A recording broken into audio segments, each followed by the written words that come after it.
எல்லாரும் எப்படி இருக்கீங்க? நல்லா இருக்கீங்களா? சுகையினம் காரணமாக எனக்கு குரல் கொஞ்சம் அப்படி இப்படி இருக்குது, அதனால ஒன்றும் நினச்சிக்காதீங்க.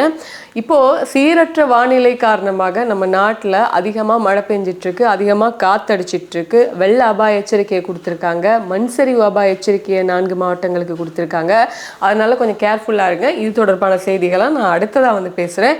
ஆரம்பத்தில் பேச போகிற ஒரே ஒரு விஷயம் இந்த சிறைச்சாலையில் ஏற்படுகின்ற மோதல்கள், அதாவது லாஸ்ட்டு ஜூலை மாதம் ஏற்பட்ட சிறைச்சாலை மோதல்கள், இந்த ஆகஸ்ட் 1ஆம் தேதி ஏற்பட்ட சிறைச்சாலை மோதல்களுக்கெல்லாம் காரணம் என்ன? போதைப் பொருள் கிடைக்காதன் காரணமா, போதைப் பொருள் தட்டுப்பாடு தான் காரணமா அப்படிங்கிறது தான் இப்போ மெயின் மெட்ராக பேசப்பட்டு இருக்கு. அதாவது இப்போ இந்த முழு நாடும் ஒன்றாக அப்படின்னு ஒரு செயல் திட்டத்தை நம்ம ஜனாதிபதி ஏகேடி அவர்கள் லாஸ்ட் இயர் 11th மாதிரி தொடங்கினாங்க இல்லையா, 11ஆம் மாதம் மாதிரி. அப்போல இருந்து இந்த நாட்டில் வரக்கூடிய போதைப் பொருட்கள், அதாவது கடற்கரையோரங்களாக கிடைக்கப்படக்கூடிய போதைப் பொருட்கள், பாடசாலை மாணவர்களுக்குள்ளே இருக்கக்கூடிய போதைப் பொருட்கள், எங்கே போதைப் பொருட்கள் கிடைக்குதோ அது எல்லாம் இல்லாமல் பண்ணணும் அப்படிங்கிற ஸ்டடியாக ஒரு முன்னோக்கி ஒரு திட்டத்தோட போயிட்டுருக்கு இந்த அரசாங்கம். ஸோ என்ன நடக்குதுன்னா, இந்த சிறைச்சாலைகளுக்குள்ள வெளியேந்து போகக்கூடிய போதைப் பொருட்கள் இப்போது தடைப்படுவதற்குரிய காரணங்கள் அதிகமாக இருக்குது இந்த முழு நாடும் ஒன்றாக அப்படிங்கிற வேலை திட்டத்தின் ஊடாக. இதனால் சிறை கைதிகளுக்குள்ளேயே பல பிரச்சனைகள் ஏற்படுது அப்படிங்கிறதா மிகப்பெரிய ஒரு விஷயமாக இப்போ பார்க்கப்படுது. சரி, இந்த மகர சிறைச்சாலையில் ஏற்பட்ட இந்த அசம்பாவிதம் காரணமாக ஒருத்தர் பலியாகி இருக்காரு. அதுக்கப்புறம் பார்த்தீங்கன்னா ஒரு 8 பேர் சிறைச்சாலையில் இருந்து காயப்பட்டு அவங்க இப்போ ஹாஸ்பிட்டலில், ராகம ஹாஸ்பிட்டலில் மருத்துவ சிகிச்சைகளை பெற்று வந்துட்டுருக்காங்க.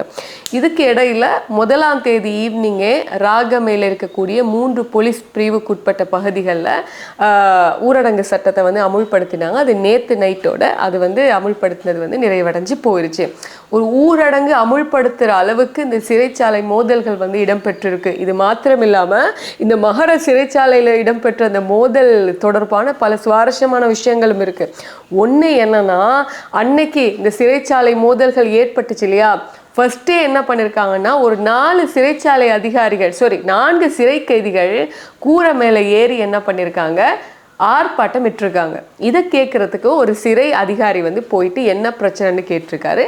கேட்க போன சிறை அதிகாரிக்கு இவங்க கல்லை எடுத்து அடிச்சிருக்காங்க. அதுக்கப்புறம் பார்த்தீங்கன்னா, இந்த மகர சிறைச்சாலையில் புதுசாக ஒரு கட்டிடத்தை நிர்மாணித்து வந்துட்டுருக்காங்களாம். அதை உடைச்சி அதுக்கு மேலால் தப்பி ஓடலாம்னு ஒரு டீம் பார்த்துருக்காங்க. இதில் இன்னொரு டீம் ஃபயர் பண்ணியிருக்காங்க.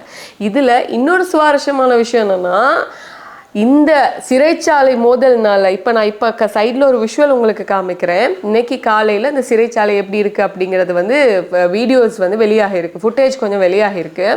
இந்த சிறைச்சாலை மோதலினால் கிட்டத்தட்ட 15 கோடி ரூபாய்க்கும் மேற்பட்ட சொத்துக்கள் சேதமாகி இருக்குது அப்படிங்கிறது. என்னத்தை இவங்கெல்லாம் சேதப்படுத்தியிருக்காங்கன்னா, அந்த சிறைச்சாலையில் கிட்டத்தட்ட 4100க்கும் அதிகமான கைதிகள் இருக்காங்களாமா. கிட்டத்தட்ட 5000 பேருக்கு சமைக்கக்கூடிய அளவுக்கு சமையலறை அங்கே இருக்குது. அங்கே இருக்கக்கூடிய பாத்திரங்கள், பாய்லர்ஸ், அதுக்கப்புறம் கிரைண்டர்ஸ், இப்படி பல்வேறு உபகரணங்களும் இருக்கு இல்லையா கிச்சனில், இதை எல்லாத்தையுமே சேதப்படுத்தியிருக்காங்க. அதுக்கப்புறமா அந்த சிறைச்சாலையில் பார்த்தீங்கன்னா கூரை, சிறைச்சாலையில் இருக்கக்கூடிய சிறைச்சாலை மருத்துவமனை, சிறைச்சாலை அதிகாரிகளினுடைய ஆஃபீஸ், அதுக்கப்புறம் இந்த பார்வையாளர்கள் எல்லாம் இப்போ சிறை கைதிகளை வெளியே இருந்து பார்ப்பாங்க இல்லையா உறவினர்கள், அந்த இடம், இப்படி அங்கே இருக்க எல்லாவற்றையுமே இந்த சிறை கைதிகள் சேதப்படுத்தியிருக்காங்க. சில இடத்த மண்ணெண்ணெய் ஊற்றி பற்ற வச்சிருக்காங்க அப்படிங்கிறது ரொம்ப முக்கியமான விஷயம். இதில் இன்னொரு விஷயம் என்னன்னா, இந்த சிறைச்சாலைக்குள்ள நீங்க பார்த்தீங்கன்னா ரொம்ப நாளாக தங்கிட்டு இருக்காங்க இல்லையா கைதிகள், அவங்களுக்கு விவசாயம் பண்றதுக்கு, கைத்தொழில் பண்றதுக்கு, அவங்களுடைய திறமையை ஊக்குவிக்கிறதுக்காக சில பட்டறைகள் உருவாக்கி கொடுத்துருப்பாங்க. தைக்கிறது, நெசவு பண்றது, காய்கறி நாட்டுறது, அதுக்கப்புறம் ஏதாச்சும் ஒரு உற்பத்தி பொருட்களை உற்பத்தி பண்றது சொல்லிட்டு சும்மா இருக்க விடாம அவங்கள ஏதோ ஒரு தொழிலை பண்றதுக்காக அதுக்குள்ளே ஊக்குவிப்பாங்க. அப்படி செய்யக்கூடிய அந்த பட்டறைகள்ல இருக்கக்கூடிய மெஷின்கள், அங்க இருக்கக்கூடிய தையல் உபகரணங்கள் எல்லாத்தையுமே இந்த சிறைச்சாலையில் இருக்கக்கூடிய கைதிகள் சேதப்படுத்தி இருக்காங்க. இதுல இன்னொஒரு ஹைலைட்டான விஷயம் என்ன தெரியுமா, இந்த 4100 சிறை கைதிகளை இந்த மகர சிறைச்சாலையில போட்டிருக்காங்க இல்லையா, அதுல 3500க்கும் அதிகமான சிறைச்சாலை கைதிகள் போதைப் பொருள் கேஸோட சம்பந்தப்பட்டிருக்காங்க அப்படிங்கிறது ஒரு முக்கியமான விஷயமா இருக்கு. இந்த மோதல் உட்பட்ட உடனே அன்னைக்கு 1ஆம் தேதி ஈவினிங் வந்து பார்த்தீங்கன்னா சிறைச்சாலையில் இருக்கக்கூடிய கைதிகளை பார்ப்பதற்காக உறவினர்கள் வந்து அங்கே ஓடி போய் அங்கே வெளியே நின்று அல்லோலப்பட்டிருக்காங்க. இப்போ வந்து நிகம்பூர் சிறைச்சாலையில் ஏற்பட்ட தகராறுகள் மாதிரி நடந்து நாளைக்கு எங்கள் வீட்டு பிள்ளைக்கும் ஏதாச்சும் ஒன்று ஆகிருமோன்னு சொல்லிட்டு அங்கே போயிட்டு பெரிய ஒரு ரணகணம் வந்து ஏற்பட்டிருக்கு. இப்போ நம்ம நாட்டில் இருக்கக்கூடிய விமானப்படைக்கோ சிறைச்சாலை திணைக்களத்துக்கோ ஒரு மிகப்பெரிய கடப்பாடு இருக்கு. என்னன்னா எந்தவித காரணமுமாக, அதாவது ஏதோ ஒரு சிச்சுவேஷன்ல கூட, ஏதோ ஒரு கிரிட்டிக்கல் கண்டிஷன்ல கூட ஒரு கைதி கூட தப்பித்து வெளியே போயிடக்கூடாது அப்படிங்கிறதுக்காக என்ன பண்ணியிருக்காங்கன்னா இலங்கையினுடைய விமானப்படை பெல் 412 அப்படிங்கிற ஹெலிகாப்டர், அதுக்கப்புறம் ட்ரோன்கள், இதன் மூலமாக அந்த சிறைச்சாலைக்கு மேற்பட்டு இருக்கக்கூடிய வான்வெளியை வந்து அவதானிச்சிருக்காங்க அப்படிங்கிறது மிக முக்கியமான ஒரு பாயிண்டாக இருக்கு. அதோட சிறைச்சாலையில இருந்து எந்த கைதிகளுமே வெளியே வந்துடக்கூடாது அப்படிங்கிறதன் காரணமாக என்ன பண்ணாங்கன்னா வெளியே எஸ்டிஎஃப் போலீஸ் அதிகாரிகள் அப்படின்னு சொல்லிட்டு சுற்றுப்புற சூழலை ரொம்பவே ப்ரொடெக்ஷன் கொடுத்துருக்காங்க அப்படின்னு வந்து சொல்லப்படுது. இப்போ அதனுடைய அந்த அந்த அந்த ரணகளமோ அந்த அந்த பதைப்போ இப்போ அங்கே இருக்கக்கூடிய பிரச்சனைகளோ ஓரளவு அமர்ந்திருக்கு, கட்டுப்பாட்டுக்குள்ளே கொண்டு வந்துட்டாங்க நேற்று நைட்டோட. இது ஒரு நல்ல விஷயம்னாலும் இன்னொரு விஷயம் என்னென்னா வர்ற 5ஆம் தேதி வரைக்குமே அங்கே இருக்கக்கூடிய சிறை கைதிகளை பார்வையிட அனுமதி இல்லை, 5ஆம் தேதிக்கு அப்புறமா பார்க்கலாம் அப்படின்னு சொல்லிட்டு நீதி அமைச்சர் ஹர்ஷன நாணயக்கார சொன்னதாக ஒரு தகவல் வெளியாகியிருக்கு.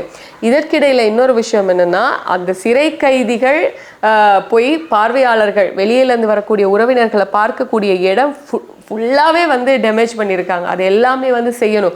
15 கோடிக்கும் அதிகமான சொத்துக்கள் இதனால் சேதமடைஞ்சிருக்கா, எந்த அளவுக்கு வந்து அவங்க நாசப்படுத்தியிருக்காங்கன்னு கொஞ்சம் யோசிச்சு பாருங்க. இப்படி ஒரு விஷயம் இருக்கு. அதுக்கப்புறம் நீங்க பார்த்தீங்கன்னா இந்த 4100 சிறைச்சாலை கைதிகளில் கிட்டத்தட்ட 104 கைதிகள் என்ன பண்ணியிருக்காங்கன்னா வெவ்வேறு சிறைச்சாலைகளுக்கு வந்து மாற்றிருக்காங்களாம். அதில் மிக முக்கியமாக அந்த 104 கைதிகளையும் 7 சிறைச்சாலைக்கு வந்து மாற்றிருக்காங்கன்னு சொல்லப்படுது. அதுல தான் தும்பர, வெலிக்கட, பூச, கழுத்தொர, பதுல்ல, பெட்டிக்கலோ, பொலனருவ இங்கே இருக்கக்கூடிய ஒவ்வொரு சிறைச்சாலைகளுக்கும் வந்து இந்த 104 சிறை கைதிகளை வந்து கொஞ்சம் கொஞ்சமாக வெவ்வேறு இடங்களுக்கு மாற்றி இருக்காங்கன்னு சொல்லப்படுது. இதில் இன்னைக்கு வெளிவந்த இன்னொரு தகவல் என்னன்னா இந்த சிறைச்சாலை மோதலுக்கு காரணமான 4 பேர் தானா கண்டுபிடிச்சிருக்காங்களாம். மிக முக்கியமாக இந்த 4 பேர் தான் முன்னின்று இந்த போராட்டத்தையும் இந்த வன்முறையும் வந்து தூண்டி இருக்காங்க அப்படின்னு சொல்லப்படுது.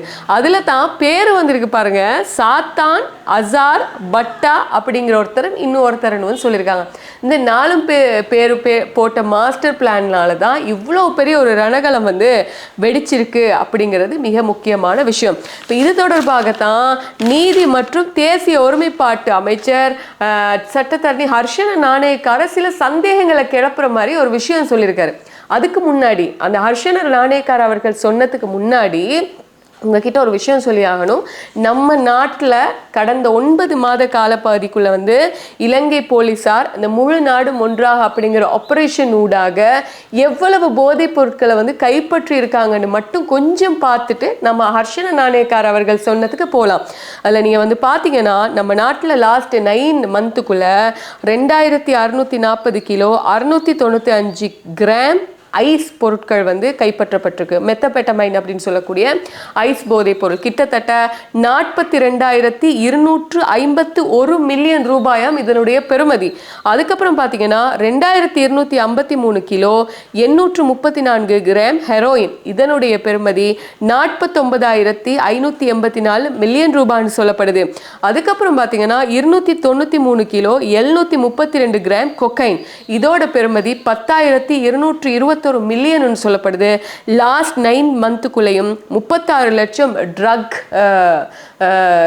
டேப்லெட்ஸ், போதை பொருட்கள், போதை வில்லைகள் வந்து கலந்திருக்கக்கூடிய மாத்திரைகளை வந்து கைப்பற்றியிருக்காங்க. இதில் 743 சிறுவர்கள் கிட்ட இருந்து 7,866 போதை மாத்திரைகளை கைப்பற்றியிருக்காங்க. அந்த சின்ன நாட்டுக்குள்ள லாஸ்ட் 9 மந்த்தாக இவ்வளவு போதைப் பொருட்களை கைப்பற்றியும் இன்னும் போதைப் பொருட்கள் நம்ம நாட்டுக்குள்ள வந்துட்டு தான் இருக்கு அப்படிங்கிறதான் ரொம்ப கசப்பான ஒரு விஷயமாக இருக்கு இல்லையா? இப்படி இருக்கிற பட்சத்தில் தான் இப்படி ஒரு ஆபரேஷன் நம்ம நாட்டில் நடந்துட்டு இருக்கும் பொழுது தான் சிறைச்சாலைகளுக்குள்ள செல்லக்கூடிய போதை மாத்திரைகளோ போதை பொருட்களோ அங்க போகாம இப்போ அதிகமாக தடங்கலாகி வந்துட்டு இருக்கு. இதனால கூட சிறை கைதிகளுக்குள்ள பல்வேறு பிரச்சனைகள் வந்து ஏற்படுது அப்படிங்கிறதா மிக முக்கியமான விஷயம். இதுல இன்னொரு விஷயம் என்னன்னா, அங்க இருக்கக்கூடிய சிறைச்சாலை கைதிகள் இந்த சிறைச்சாலை கைதிகளுக்கு கிடைக்கக்கூடிய அந்த போதைப் பொருட்களை வந்து ஒழிச்சு வைக்கக்கூடிய ஒரு கட்டிடத்தை வந்து சேதப்படுத்தியிருக்காங்களாம் அப்படிங்கிறதான்.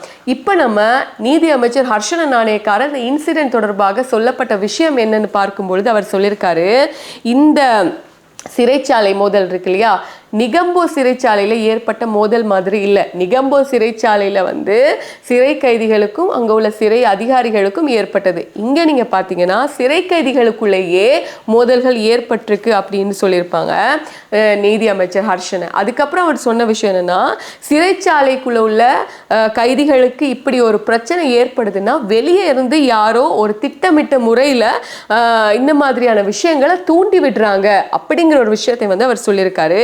கடந்த கால அனுபவங்களின் அடிப்படையில் இவ்வாறான சம்பவங்கள் தற்செயலாக வந்து நடக்கிறது இல்லை அப்படின்னும், இதன் பின்னணியில் உள்ள வெளிநபர்கள் தலையீடுகள் குறித்து தீவிர விசாரணைகளை நாங்கள் முன்னெடுப்போம் அப்படின்னு சொல்லிட்டு ஹர்ஷன நாணயக்காரர் வந்து சொல்லியிருக்காரு. அதுக்கப்புறம் என்ன சொல்றாங்கன்னா, அரசாங்கம் இப்போ நான் முன்னாடி சொன்ன மாதிரி போதைப் பொருளுக்கு எதிராக முன்னெடுத்து வரும் தீவிர நடவடிக்கைகள் காரணமாக சிறைச்சாலைகளுக்குள்ள செல்லக்கூடிய போதைப் பொருள் அளவு வந்து பெருமளவு குறைஞ்சி போயிருக்கு. அதனாலதான் இவ்வளவு பிரச்சனை ஏற்பட்டிருக்கு அப்படின்னு சொல்லிட்டு இதுவே சிறைச்சாலைகளில் மோதல்கள் வருவதற்கு ஒரு முக்கிய காரணமாக அமைஞ்சிருக்குன்னு சொல்லியிருக்காரு. சிறைச்சாலைகளில் காணப்படும் அளவுக்கு அதிகமான நெரிசலும் இத்தகைய அசம்பாவிதத்துக்கு ஒரு காரணமாக அமையுதுன்னு சொல்லப்படுது. ஸோ நாங்கள் எங்களுடைய கவர்மெண்ட்ல மட்டும் இல்லை, இதுக்கு முன்னாடி இருந்த கவர்மெண்ட்ல கூட சிறைச்சாலைகளில் அதிகமானவர்கள் வந்து காணப்பட்டாங்க சிறை கைதிகள். அதனால அளவுக்கு அதிகமான சிறை கைதிகள் இருப்பதனாலும் இடப்பற்றாக்குறை பிரச்சனையாலும் இப்படியான பிரச்சனைகள் ஏற்படுதுன்னு சொல்லியிருக்காரு. அதோட வந்து இன்னொரு விஷயம் சொல்லியிருக்காருன்னா, மகர சிறைச்சாலை அமைதியின்மையின் போது வெறும் சொத்துக்களுக்கு சேதம் விளைவித்த நபர்கள் அடையாளம் காணப்பட்டு அவர்களுக்கு எதிராக சட்டத்தின்படி கடுமையாக நடவடிக்கைகளும் எடுக்கப்படும் அப்படிங்கிற மாதிரி தான் நீதி அமைச்சர் வந்து சொல்லியிருக்காரு. இப்போ இதில் வந்து சரியாக கரெக்டாக விளங்குற ஒரு விஷயம் என்னன்னா, எப்பவுமே கிடைச்சிட்டு இருக்கக்கூடிய போதைப் பொருள் இப்போ கிடைக்கிறதுக்கு தடங்கலாக இருக்கு அப்படிங்கிறதன் காரணமாக அவங்களுக்குள்ளேயே பல்வேறு பிரச்சனைகள் வந்து ஏற்படுது. ரெண்டாவது பிரச்சனை என்னன்னா, இப்போ நீங்க ஒரு முக்கியமான விஷயத்தை வந்து புரிஞ்சுக்கணும். சிறைச்சாலைகளுக்குள்ள ஆயுதங்களோ போதைப் பொருட்களோ இல்லைன்னா வந்து போதைப் பொருட்களை தூண்டக்கூடிய வன்முறைகளை தூண்டக்கூடிய பல்வேறு விஷயங்கள் உள்ள போகுதுன்னா அங்க இருக்கக்கூடிய சில ஆட்கள் வந்து வெளியே இருந்து அவங்களுக்கு வந்து சப்போர்ட் பண்ணுவாங்க. கொலையை கூட செய்வதற்கு வந்து உள்ள இருந்து சப்போர்ட் பண்றதும் வெளியே இருந்து சப்போர்ட் பண்றதும் வந்து சகஜமாக நடந்துட்டு இருக்கு. இதை இன்னொரு தடவை நம்ம வந்து மறுபக்கம் திருப்பி பார்க்கும்பொழுது ஒரு விஷயம் நம்ம கரெக்டா புரிஞ்சுக்கணும். ஒரு சிறைச்சாலைன்னு வரும்பொழுது அங்க ஒரு கேங்கா வந்து சுத்திட்டு இருப்பாங்க. இப்போ நான் ஒரு பெரிய ஆளு, எனக்கு கீழே நீ ஒர்க் பண்ணணும், இப்போ நான் சொல்றதா நீ செய்யணும் அப்படின்னு ஒரு கேங்கா வந்து சுத்திட்டு இருப்பாங்க. அவங்களுக்கு தெரியும் எங்க இருந்து போதைப் பொருள் வருது, எங்க இருந்து நம்ம வந்து டிஸ்ட்ரிபியூட் பண்றோம், எப்படி நம்ம வந்து எல்லாருக்கும் கொடுக்குறோம் அப்படிங்கிறதெல்லாம் தெரியும். ஸோ இப்படியான கலவரங்கள் வரப்போகும்போது அங்க இருக்கக்கூடிய சிறை கைதிகள் வந்து வெவ்வேறு சிறைச்சாலைகளுக்கு வந்து மாற்றப்படும் பொழுது இவங்களுடைய பிளான், இவங்களுடைய அந்த நெட்வொர்க் வந்து குலைஞ்சு போகும். ஸோ இதுக்கு பின்னாடி வெளிநபர்களும் இருக்கலாம், சில நேரங்கள் இது ஒரு கிளீன் ஸ்ரீலங்காவும் இருக்கலாம். அப்படிங்கிறதன் காரணமாக இதை ரெண்டு வகையாக நம்ம வந்து பார்க்கலாம் அப்படிங்கிறதா முக்கியமான விடயமாக இருக்கு. ஸோ நான் இதில் வந்து சொல்ல வர விஷயம் என்னன்னா, ஒரு அண்மையில இருந்து சிறைச்சாலைகளுக்குள்ளேயே பிரச்சனை வருது, சிறைச்சாலையை கூட நீங்க வந்து கரெக்டா மேனேஜ் பண்ண தெரியலையே உங்களுடைய கவர்மெண்ட்டுக்குன்னு சொல்லிட்டு எதிர்கட்சியினர் வந்து தலைவர், மிக முக்கியமாக எதிர்கட்சி தலைவர் சஜித் வந்து விமர்சிச்சிருக்காரு. இன்னொரு சைடு என்ன சொல்றாங்கன்னா, இப்போ வெளியில இருந்தே இப்படியான பிரச்சனைகளை வந்து திட்டம் தீட்டி பண்ணிட்டு இருக்காங்கன்னா கவர்மெண்ட்டை வந்து இல்லாம பண்ணணும் அப்படிங்கிறதன் காரணமாகன்னு சொல்லிட்டு இன்னொரு சைடால இப்போ நம்ம சொன்னோம் இல்லையா, ஒரு சைடு ஜெயிலுக்குள்ளேயே பல நெட்வொர்க்ஸ் இருக்கு, அதை வந்து உடைக்கணும்னா இப்படியான சில விஷயங்கள் நடந்தே ஆகணும் அப்படிங்கிறது ஒரு காரணம் இருக்கு. நான் என்ன சொல்ல வரேன்னு உங்களுக்கு புரிஞ்சிருக்கும்னு நினைக்கிறேன். நான் சொல்றது சரியா இல்லைன்னா நீங்க ஏதாச்சும் நினைக்கிறீங்களான்னு கீழே கமெண்ட் பண்ணுங்க. அதோட சேர்ந்து கேர்ஃபுல்லாக இருங்க. சீரற்ற வானிலை காரணமாக எல்லா இடத்துலையும் வந்து டிரைவ் பண்ணும்பொழுது கவனமாக பண்ணுங்க. அடுத்த செய்திகளை நம்ம இது தொடர்பாக பார்க்கலாம். நன்றி.